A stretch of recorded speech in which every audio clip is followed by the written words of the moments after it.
Hey, it's Sammy for another episode of the I Do Music podcast, and our goal and our mission is to empower and educate musicians and artists worldwide. And on today's episode, we sat down with legendary MC and producer Diamond D discussing the evolution of hip-hop, creating the rap group Digging in the Crates, and his advice to aspiring artists and producers on handling the business.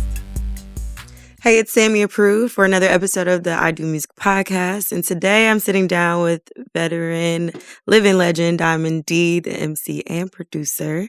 How are you? I'm good. How you doing today? I'm well. All Thank right. you so much for sitting down with me. Of course. So, this podcast, I'm not sure if you're super familiar, but we're all about educating and, informing people of like the greats and just getting insight on your story so that for those who are listening who are aspiring producers or artists, they don't have to go through the same things and they can kind of jump over those hurdles. Hopefully. Yeah. Mm-hmm. So you have been a part of this culture of hip hop since pretty much, the beginning. You're originally from where hip hop started, for most Correct. People would say. From the Bronx, yes, New York City. Can you tell me like what that time was like, just even growing up in the Bronx as far as like culture and impacting your creativity, even influencing you to get into the music space? It was sort of just like the movie. There's a movie called Wild Style. I don't know if you're familiar with it, but just a lot of at that time, the people my age, the kids, we would like break dancing and doing graffiti, in the parks. And we would see DJs in the park like Grandmaster Flash or Bambaataa, the Zulu Nation. Just casually. Just casually. They were called block parties or jams. Right. And that's like my first introduction of hip hop. Just going to the jams and watching the DJs and different MCs do their thing behind. They would be sectioned off behind the ropes. Mm-hmm. So we all had to stand out, outside the perimeter. But that would be like my first. And real grasp on the culture. And how young were you like going to? Because in New York is a different way of like growing up. I grew up here, right. But it's different. My dad, grew up in New York, and I've experienced it myself. But it's very different. Like you on the block, you right. link up with your friends. You kind of very independent early on. So like, how old were you going to these jams? The projects that I lived in, the DJs would come over there, so I really didn't have to go far. Gotcha. But this is like me being 10 years old, 11 years old, 12 years old, preteen. Gotcha. More or less, or just coming into being a teenager. So, like, I wasn't allowed to really like, go nowhere far, of course, right. at that age. But, I'd say about 10 or 11. Gotcha. So that was like the first introduction to hip hop, just growing up, just being in it. And how do you feel hip hop has evolved even today, just seeing over the course of time? And we'll get into obviously like how you've contributed through your production and your music. But I'm curious to know like how you feel about the way it's evolved today from the beginning. It's interesting, but it's the same elements are there. Which elements do you think? DJing, rapping, of course dancing, but nobody's really breakdancing on a large scale like it once was, but the breakdancing culture does still exist. Shouts out to Rocksteady and Crazy Legs and everybody else keeping that part of the culture alive. Are you disappointed? No, not at all. But it's just it's one of those questions you just ask. It's just a long answer because I can sit here and just talk about where I feel the breakup of some of the elements of hip hop happened, but as far as just answering the question, how do I feel about hip hop evolving? I really don't know what to feel. I'm not mad at where hip hop is at right now. Not at all. It's just different. It's just different.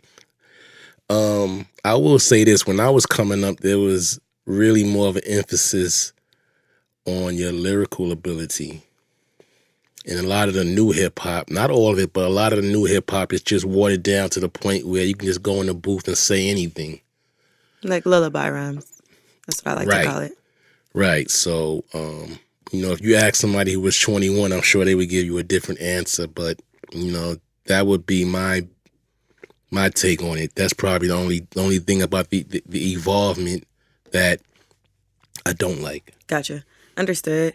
Now, you are one of the founding members of the legendary Digging in the Crates crew. Mm-hmm. Yes.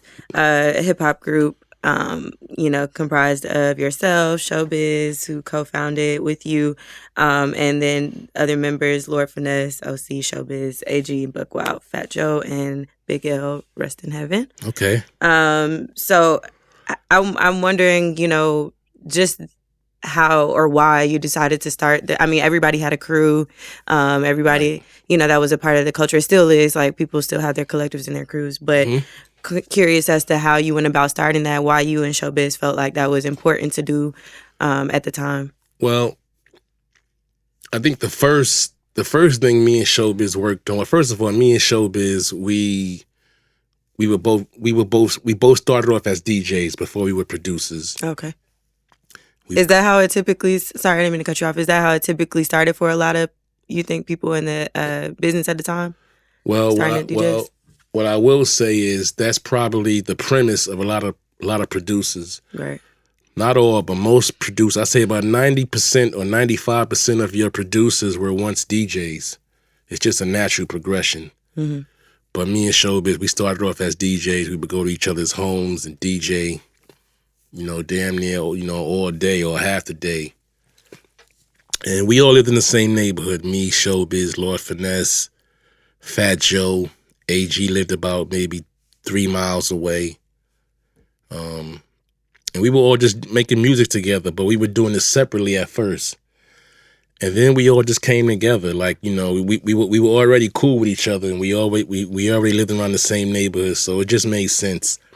And the first time we came together, that would be on Lord Finesse's first album, The Funky Technician, which was produced by Showbiz, myself, and DJ Premier. Mm-hmm. So that would be like the first project that we all kind of collaborated on together. But at that point, were you already established as Digging in the Crates crew? No. That didn't happen until maybe 91, 92, when Showbiz put out the EP with Soul Clap. And we did a song on there called Digging in the Crates. So that would be like the premise of the crew as a collective. Gotcha. Mm-hmm. Gotcha. And what was your way of like recruiting other people to be like down to, or was it was just more so like organic, like family? These are people you were already working with, Right, so it just made sense. Yeah, we all lived in the same neighborhood. The only one who didn't live over there at that time was OC. Mm-hmm. And Buck Wild. But Buck Wild, he lived in the Bronx too. OC lived in Queens. OC came into the fold through Buck Wild. I brought Fat Joe in. Lord Finesse brought in AG. Mm-hmm. He hooked up AG and Showbiz together. And that's basically how it went. I mean, it's like someone like Fat Joe actually recorded some of his first verses that appeared on your project, right? Correct. Is that correct? Yeah. Mm-hmm. So my first album, Stunts, Blunts, and Hip Hop. right. It was what was that? What was he like then, I guess? And would you say you had a part in, I guess, developing his sound as an artist, being that he started, you know, he had his first verses on your project? It's kind of Right. cool. You know, Joe, you know, he you know, one thing about Joe, you know, he was definitely focused. You know, I remember he stopped me one day. He said, "Yo, you know, you might not believe it, but you know, I'm writing rhymes, and you know, I want to do the music." You know, I didn't take him seriously at first, but I told Joe, Why? you know, I told Joe, you know, you pay for the recording sessions, I'll go in there and produce them for free.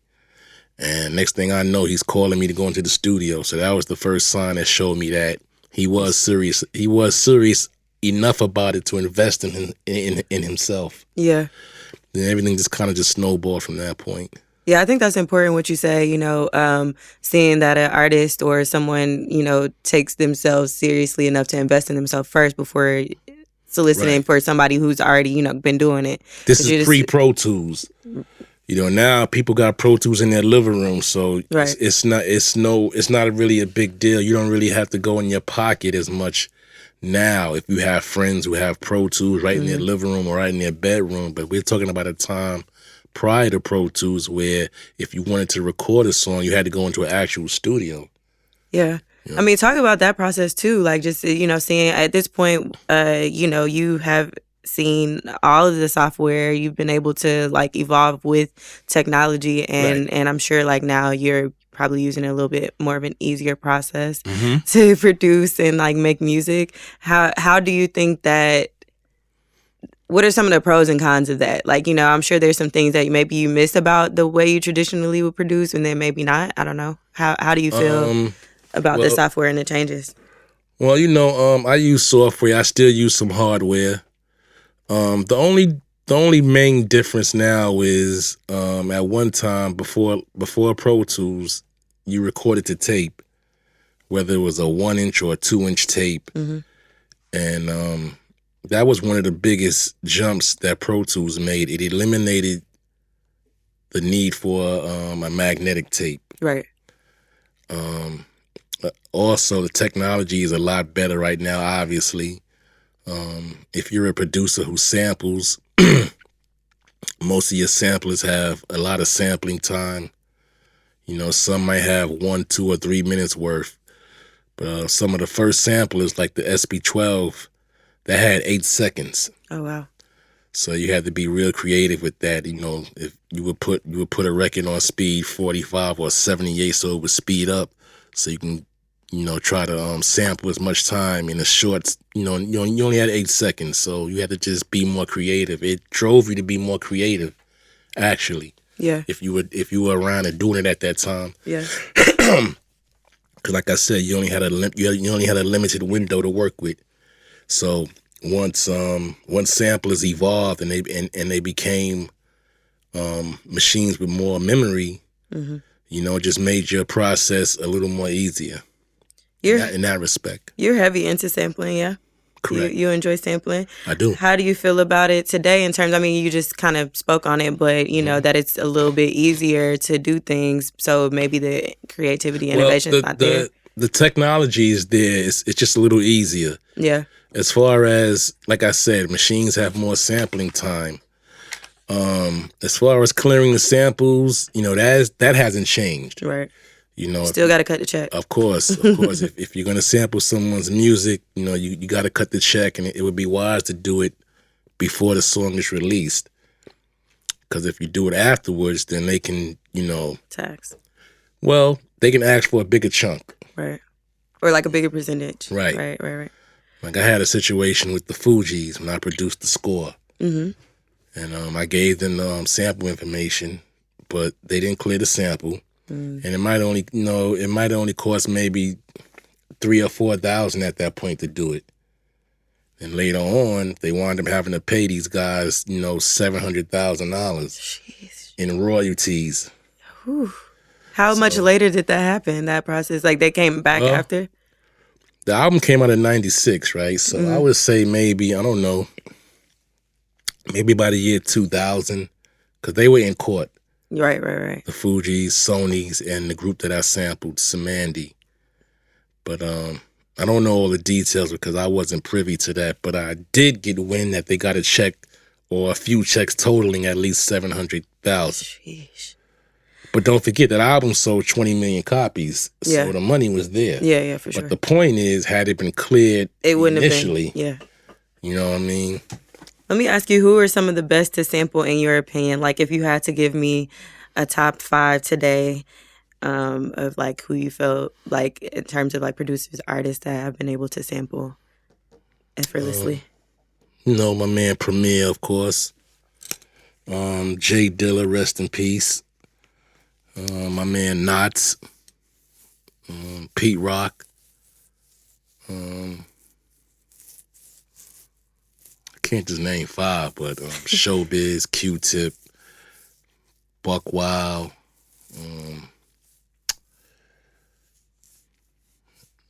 Alchemist, Havoc, High Tech. It's a lot. It's Black Milk. Is there any up and coming talent that you've heard heard use certain samples that you feel like show some sort of potential? Yeah, my man Guap Sullivan out of the Bronx. Dope. Yeah, he's up and coming. He's definitely one of the newer producers that I like. And there's also a gentleman named Twami. Twami. Yeah, he's in Atlanta, Dope. and yeah, he's dope too. Dope. Definitely. Dope. All right, so I got to go back to Fat Joe because he just recently celebrated the anniversary of his first project that entitled Represent. Yeah, that's the album I did. Correct. You did it, yeah. So can you share? I didn't do the whole thing. I did like maybe 8 or 9 songs. Okay. Which can you share a memory of like producing that project? What that was like for you at the time? I mean, these are like the foundation, the beginning. You have been there to see, you know, these careers evolve. You touched a lot of careers over the years, but I use Fat Joe as an example because we were just talking about him. So right. Well, that process, you know, it was easy. You know, stress free. You know, a lot of fun. A lot of females, you know, a lot of the sessions were almost like they were almost like parties. Yeah. You know what I mean? And you know, back then, just like now, you know, I would play some beats for Joe. He'd pick out the ones he liked. That was recorded up in the Bronx, up at Jazzy J Studio. Legendary studio in the Bronx. Yeah. But yeah, you know, when we started off with Joe, Red Alert, DJ Red Alert, he would play our promos. We were doing promos for the radio station, and he would play them, and they were almost like mini records. Mm-hmm. And at some point, my manager at the time, Chris Lighty, he got wind of it, and he wound up signing Fat Joe to his deal. Next thing I know, I look up, Fat Joe got his budget. You know, he's feeling good. You know, he cut me a check, and we went in the studio, and we just knocked it out. Dope. You know, and his first single, Flow Joe, actually was one of the radio promos that Red Alert was playing before it was even titled Fat Joe, but it was the same beat, but just Joe, which is rhyming about the radio station. That's dope. That's dope. Yeah, how important was radio for y'all, like, you know, during that time? Just like now. Yeah, because, like, radio's been something that, you know, over the years it's been consistently a important factor for the artist, for the producer. And especially, like, in New York, I feel like that, you know, y'all, like, really listen to the radio. You hear that all the time. Of course. Yeah. When you heard your song on the radio, you know, you felt you made it. Yeah. Yeah, you know. So what's so special about the Bronx? Obviously hip hop, obviously the culture, but, you know, being someone who's raised there, you still obviously understand what's going on there in terms of like up and coming producers and talent. Right. Why would you say a place like the Bronx is so special to the culture? Because it birthed the culture. You know, that in itself. You know, and I'll be glad when that hip hop museum is finally up and running in the Bronx. Yeah. It really needs to be there. Mm-hmm. You know, but when is that gonna be done? You know, I don't know, but I do know some of the people who are trying to put it together. Yeah, and from what I was told, it's coming along. But you know, hip hop, like rock and roll to a certain extent, it rose out of being rebellious. All the OGs I spoke to, Grandmaster Flash, Melly Mel, Grandmaster Caz, Kool Herc, they've all told me personally, to some degree, it was born out of not being allowed to get into the parties that people older than them were having. Disco was real big at this time. Right. And they couldn't get into the disco clubs. You know, we don't want you young punks in here, you know, shit like that. So it was born out of rebellion, basically, you know, and you know, out of poverty, you know, and yeah, for sure. Yeah, so excuse me, and that's also what really pulled me into hip hop as a kid was what Flash called the peekaboo theory, where he would take 2 records. And, you know, DJ, spin one back. You know, I mean, it's common now, but back then it was... Nobody was doing that. No, he was the only one doing that. He would mark his records so he could tell, you know, okay, when this part comes, the arrow's facing 2 o'clock. On this one, when it comes, it's facing 7. So it gave him a mental note of where to spin the records back to. And, you know, at that time, that shit was revolutionary. Right. I mean, Kool Herc was already doing doing hip hop in the park, but from what I heard, Herc wasn't doing it like on time, Right. so that you could dance to it continuously. And Flash, he was the first one to do that. But Like a science to it. right. But that's what pulled me into it. I was more impressed with the break beats. Break beats were records that were used in hip hop where it's that one part of the song where the drums are just playing by itself. Mm-hmm. And Flash called that the get down part back then. Mm-hmm. So, growing up as a kid, that's all I wanted to hear was the get down parts. I didn't want to hear nothing else, just the get down parts of all these records.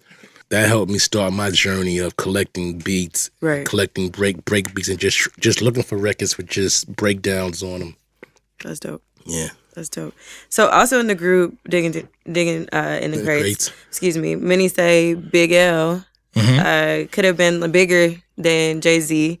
Obviously, we know he passed at an early age. Correct. Of 19. Can you share why that's a conversation and give us, I guess, a more of a Big L story for our younger listeners who don't know about him? I mean, even like myself, I'm not super familiar.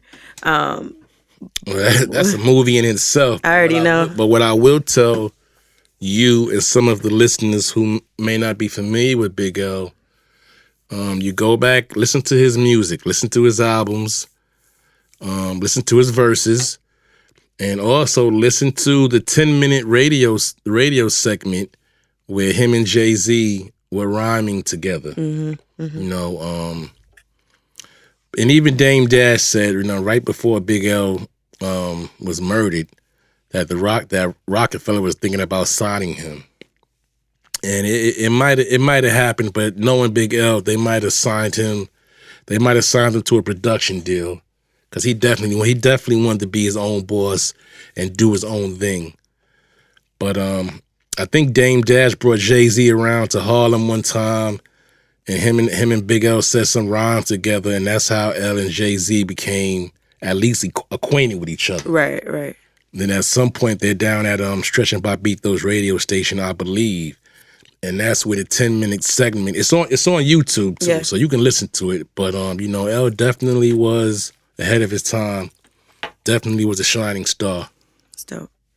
Do you think a group like Digging in the Crates could be formed in today's music climate? Just in terms of, like I said, I mean, there are plenty of collectives, but there was something special about what you guys were doing at the time. Do you think that could still exist today? Yeah, I mean, it's just like with TDE. Right. Or what's the collective with Tyler, the Creative, and Earl? Future. Right. Mm-hmm. It's the same thing. It's just a group of MCs, a group of MCs and producers, who all fuck with each other, and all are under one banner. Right. So yeah, it still goes on. Why is that collaboration and that sort of like camaraderie amongst this sort of business important though? That's like really I think the question there is. Well, it's always good to have talented people around you. Facts. People who can say yeah or nah, instead of having a bunch of yes men around you. So it's always good to be around. Like I said, it's always good to just have, if you're able to, just have a collective around you of people, you're cool with, and most of all, y'all respect each other. Facts. And each other's opinions, and you all happen to be dope in your own right. Yeah, that was another thing I was going to say, that each of you had your own abilities, right. And things that you brought to the table, not just like the Juice Crew before us. Facts. And Wu-Tang right after us. Right. So right. Yeah. So with no social media being around at this time, can you explain the importance of actually getting in the streets and that grassroots marketing to being recognized amongst people? I mean, we talked about radio and like why that was important, but talk about how you were able to build a name for yourself in those times. Obviously, your story in particular, you go from DJing to, producing for a lot of different people, working with a lot of different people. Right. So that helps. But even beyond that, no social media now, it's a lot easier to be it's seen. A lot easier now. Yeah. Back then, you had to actually put in the work. Right now, it's just a lot of smoke and mirrors, on the gram or on social media, period. But back then, you had to actually go out there and touch the people. What ways would you do that? Like in the parties? Parties, performances, you know what I mean? we were all over. Right. You know, we were in the Bronx, Manhattan, Lower Manhattan. We were touring. You know, so it's just basically, you know, your live show. Right. If you got a dope live show, you know, the money's gonna come and your fan base is gonna grow. Facts. I was gonna ask you that too. Like prior to being, you know, it seems as if you were kind of full on into the music business as soon as you started almost. But did you ever have a job, another gig that you had to do while trying to pursue this? Yeah, nah. What were you? I had a job. Because I'm like, it's expensive, studio time, all this stuff you had to do before you got the tours. I definitely worked. Where did you work? I worked at UPS for a little while. Where? I worked on the train yards. You know what I mean? I was a messenger when I was in high school, so I definitely worked. You know, I couldn't live in my mother's house without working. Facts. You know what I mean? You know, like a lot of parents, you either go on work or go to school. You know what I mean? And my mom was no different than that. Mm-hmm. But you know, in high school, I started off as a messenger. What's like a messenger? Well, in the city, you know, you would deliver you would deliver packages. Oh, packages. It's it's the equivalent of mailman. Sorta, definitely. Gotcha. But yeah, that's a good example. It's a good example. Okay. Okay. So let's talk about your debut album, okay. Stunts, Blunts, and Hip Hop. That was released in '92. That's right. And I'm wondering, like, what that time was like just in terms of preparing. Did you get the same feeling even still now that you're releasing projects to this day? I mean, most recently in 2014 you did the Dime piece. Right. So most recently was 2 months ago I dropped the Dime piece too, but word, my excuse fault. me. But 2014 was the Dime piece with correct? Yes. Okay. So yeah, Stunts, Blunts, and Hip Hop. I'm just curious as to like if you get the same feeling, you know, releasing music. I get the same feeling. You know, when you complete a project, you know, you want people to hear it, see how it resonates among them. Mm-hmm. You know what I mean? Things of that nature. Definitely, I still get the same feeling. No question. Absolutely. How are you? We can talk about the Dime Piece series now that you released a couple months ago the second piece to that. Mm-hmm. How are you able to pull everyone together for the latest project? And were you actually able to get people in the studio, or you know they send in verses and stuff like that? Both. You know, the artists that I work with who live, you know, maybe 3 or 4 or 5 states away, obviously they would just send me their vocals. Mm-hmm. But there were some artists that I was able to go into the studio and, you know, be there for the actual vocaling. How I got artists involved, I just reached out to them. I mean, I'm sure it wasn't a difficult thing with the relationships you've been able to build over the years and things you've lent your hands. Yeah, I mean, you know. Excuse me, I don't want to give the impression that everybody I reached out to came aboard because that would be false. Right. But I say about 90%. Right. You know, some people didn't get back to me, and, you know, I didn't take that personally. You know, it is what it is. But about 80-85% of the people I reached out to, you know, they hollered back. Word. And what would you, the people that you were able to bring into the sessions, who were those people? Boot Camp Click, you know, obviously Fat Joe. Can't remember offhand, but Gotcha. No worries. Yeah. Why was that important for you to put that out a couple months ago? Like, how long 2 months ago? Yeah. How long have you been preparing to do that? Well, it took me about 2 years off and on to complete the Dime Piece 2. Just deciding who I want to put on the album, mm-hmm. matching artists up, you know, things of that nature. Like, you know, I matched David Banner up with an artist named Big Rec. I matched Styles P up with Exhibit.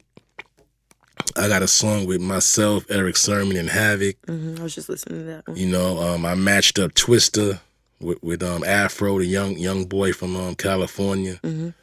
So yeah, you know, I took my time with it, but about 2 hours. I'm sorry. I'm like, what? About 2 years. About 2 hours. You know, I just whipped up the Dime Piece too. Nah, about 2 years. Word. It took about 2 years, and you know, I like how it came out. You know, and it definitely got great reviews. And I'm dropping a video for Boot Camp Click this Thursday. Nice. And next month I'm releasing the video with Twista and Afro. Sweet. So everything is still moving. Well, probably around the time that this comes out, then those videos will be out. But for sure, okay. Definitely great. We can watch those. And I'm really a fan of bringing generations together, which it seems like you were able to do with this project, right? From the Twista to Afro. You know what I mean? Correct. Like, and it's a science to that too. You know, definitely. So I think that's dope. Yeah. I think that's dope, especially if you can find a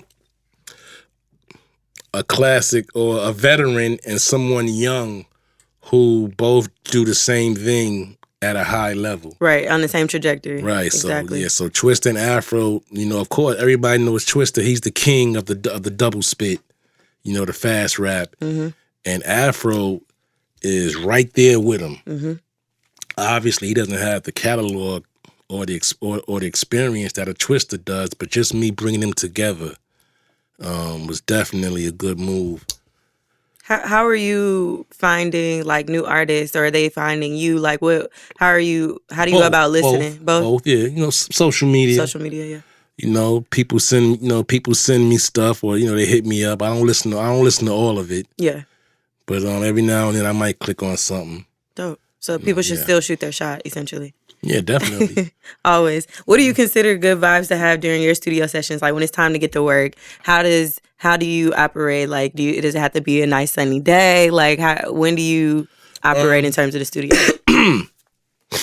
Doesn't matter if it's sunny or rainy. It's just what's in the studio room, that matters with me. Just having the right people around you, the right energy. Mm-hmm. You don't want a session that everybody's talking in the background where you can't really concentrate. You still want to have some type of control over it. Mm-hmm. So, my sessions are like that. I might have, 5 to 6 to 10 people in my sessions sometimes. And these are people whose opinions I value. Absolutely. You know what I mean? But, also, there's friends also. So it's just having the right energy as far as I'm concerned, like when I'm working. Right. Absolutely. Where did Dime Piece come from? DIAM Piece. My man DJ Kid Capri gave me that name. I was at his house one day and he was like, "Yo, you should call your joint, you should call it the Dime Piece, but spell it like you spell your name, DIAMOND." So I thought about it and I was like, "Yeah, that's kind of fly." Yeah. Shouts out to my dude Kid Capri. Definitely. The legend. Yes. Mm-hmm. You were around a lot of legends. You were a legend, living legend. I told you that already, but you have been able to evolve and grow with a lot of your counterparts who've also become legendary as well, from the DJs to the producers to the artists. Right. So, I mean, that was really just like kudos to you guys for being able to, sustain too. I'm always curious because like, dropping a project in 92 to dropping a project in 2019, like being able to sustain and, it's a long window. A long window. Yeah, a lot of people don't do that, Right. A lot of people aren't capable. Why would you say you were the right person to do that in particular? I don't know if I was the right one, but, I just stayed active. I stayed active. A lot of people from that era still making moves. Redman, Method Man, Wu-Tang, Large Pro, Lord Finesse, obviously Fat Joe. I'm leaving people out, but if you're still a fan of hip hop, then you can still do your thing. It's once you get bit by the bug, it's really no turning back, honestly. So it's kind of like, what else would you be doing? I like that, yeah. Yeah. Yeah, you nailed it right there. Yeah, what else would you be doing? Right. I don't know. Yeah. At what point, I mean, we talked about you having other jobs, right? Mm-hmm. While trying to, pursue the music thing. At what point did you say, I can do this full time and I'm going to dedicate my time to music?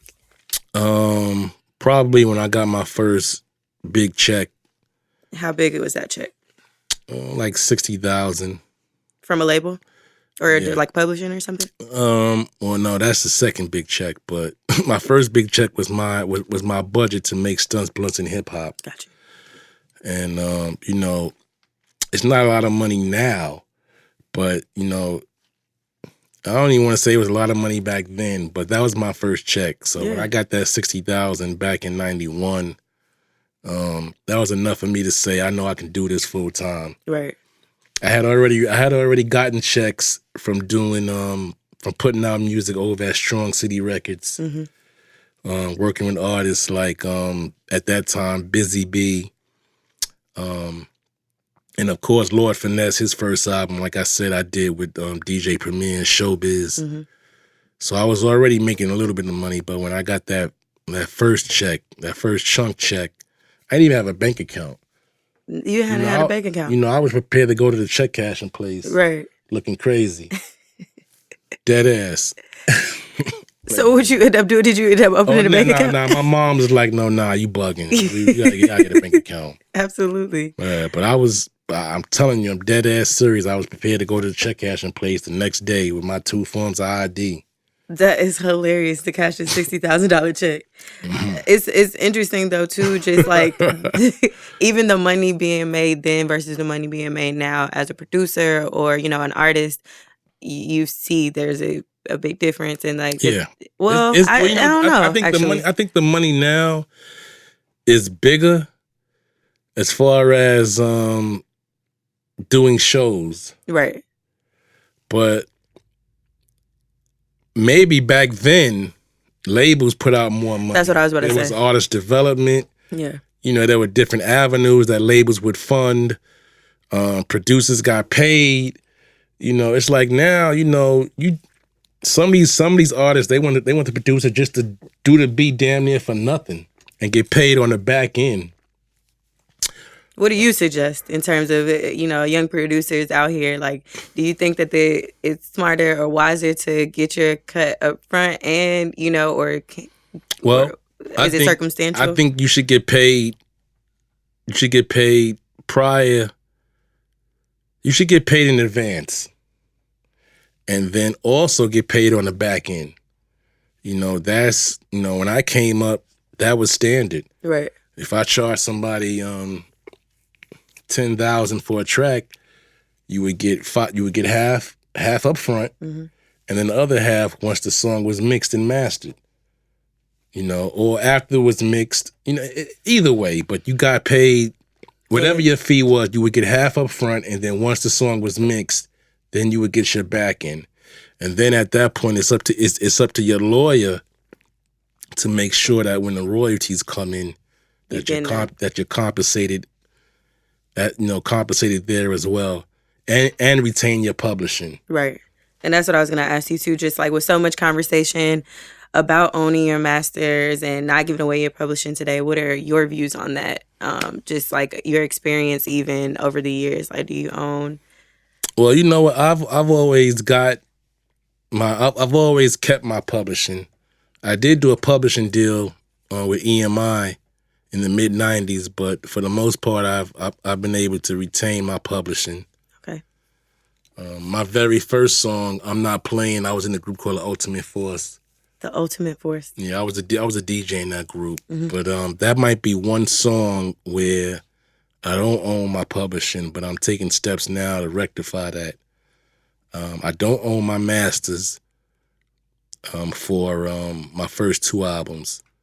So that's something else I'm striving to do right now too. And how easy or difficult is that process? Has it been difficult for you to do those things? Well, if you got the money, true.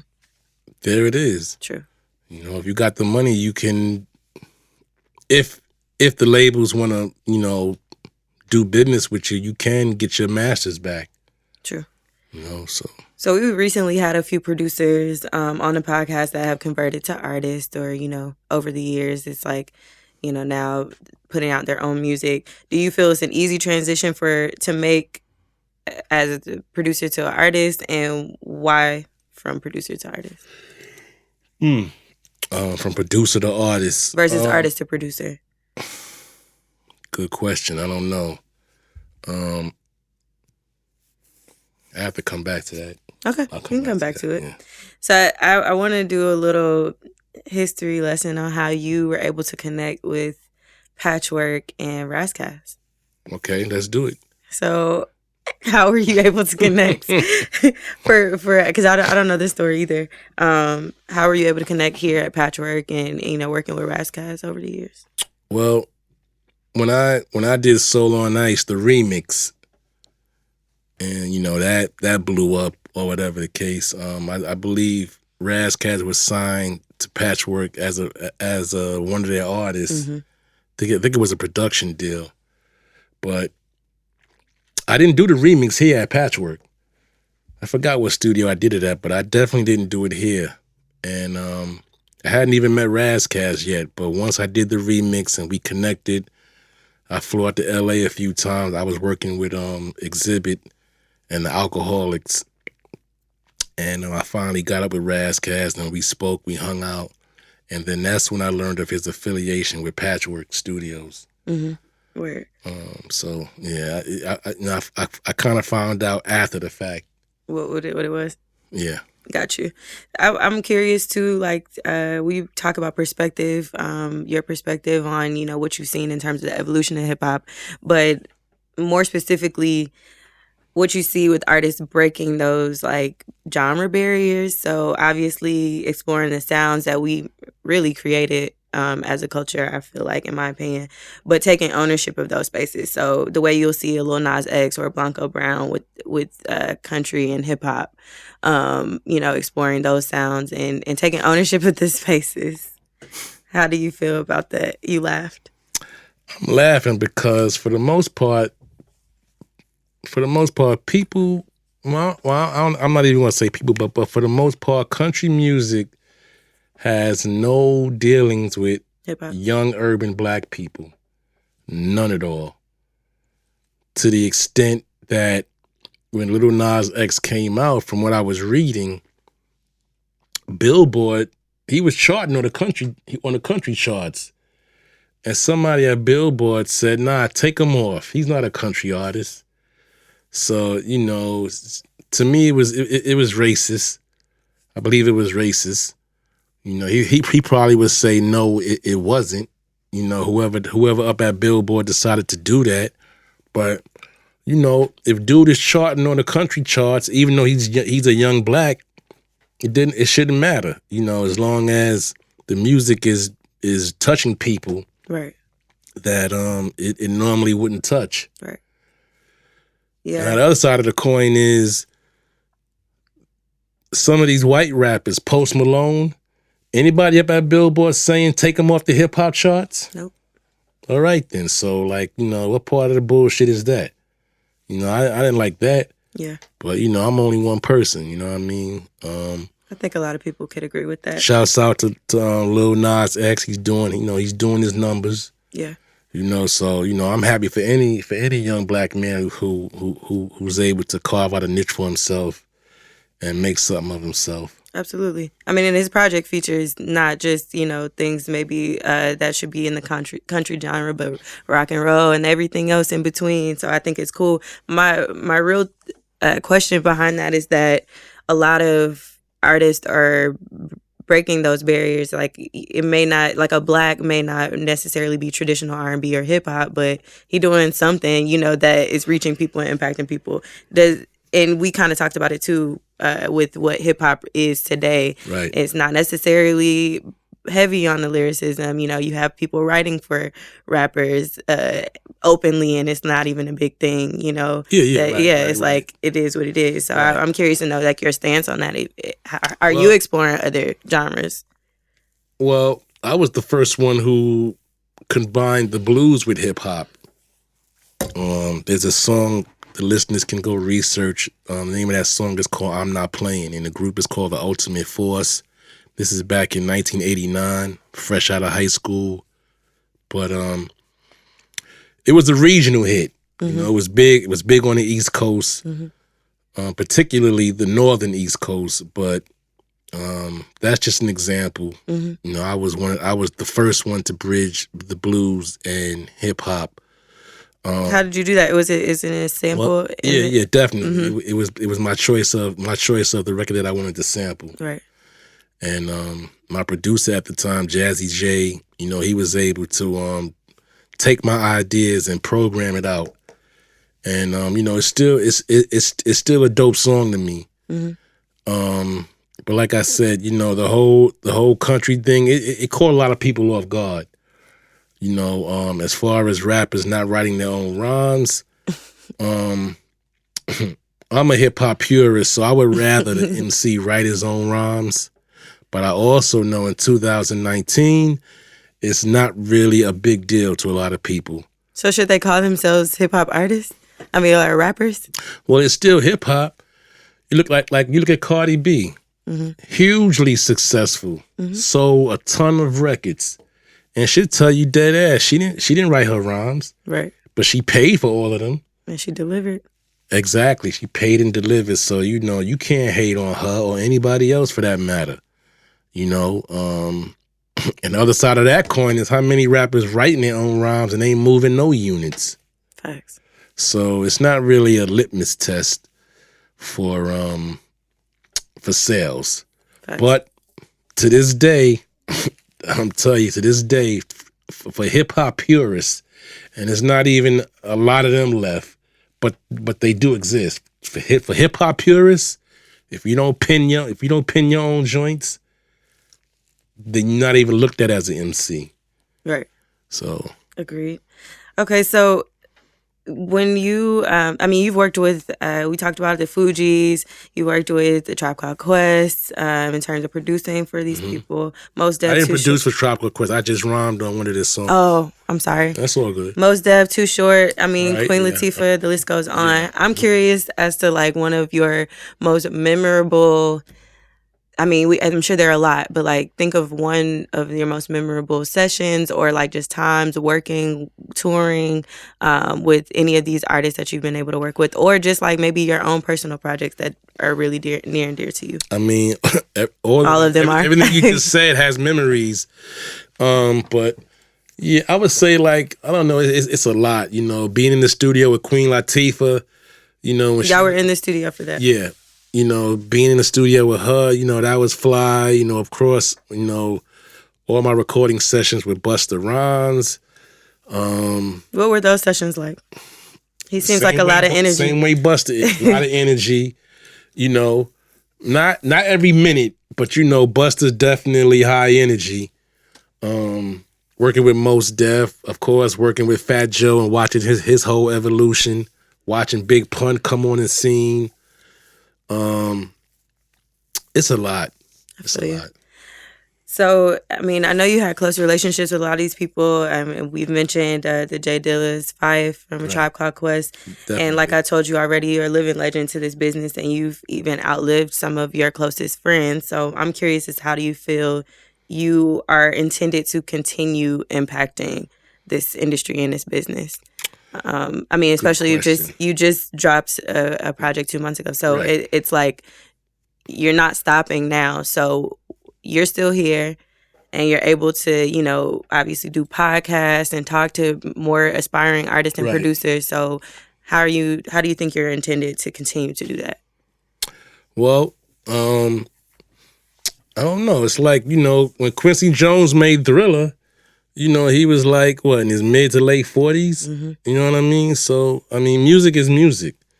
You know, if you surround yourself with the right people and keep your ear to what's going on, but still be true to yourself and whatever made you hot in the first place, then, you know, you can do this shit until whenever. Right. Until the music is not up to par.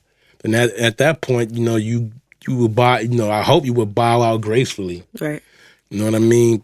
At this point, yeah, you know, I can put out music and just, like a lot of OGs, just concentrate or just put some emphasis on some of the newer acts.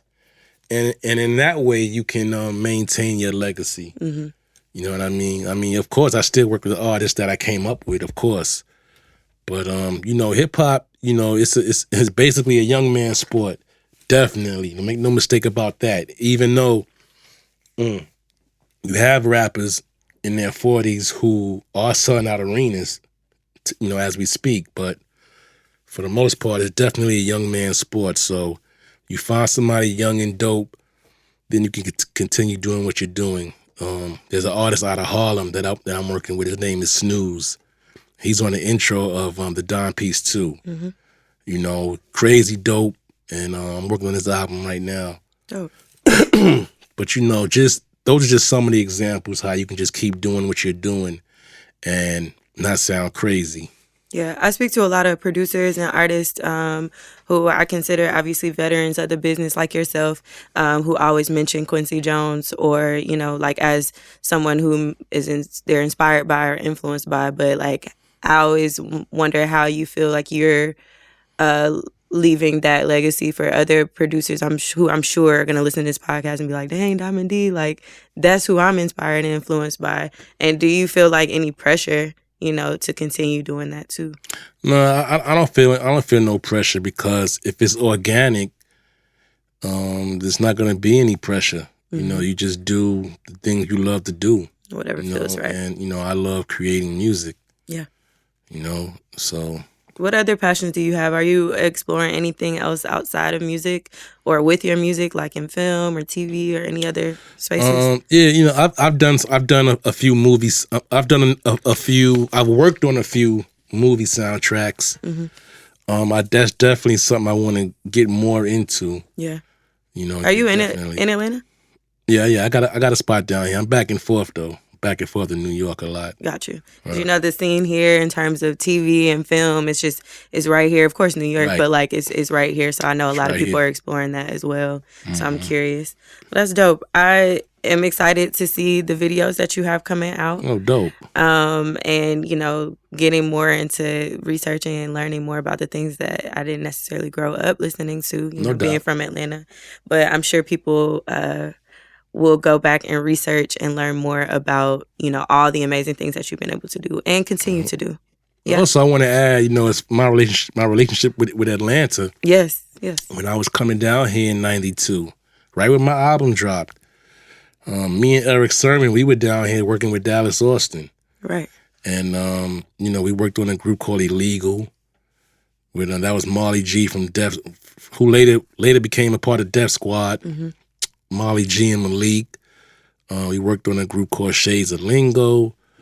We worked on Joy. She was an R&B singer who Dallas had. Yeah, I saw that too, Joy. I did the remix to Outkast, Southern Playalistic.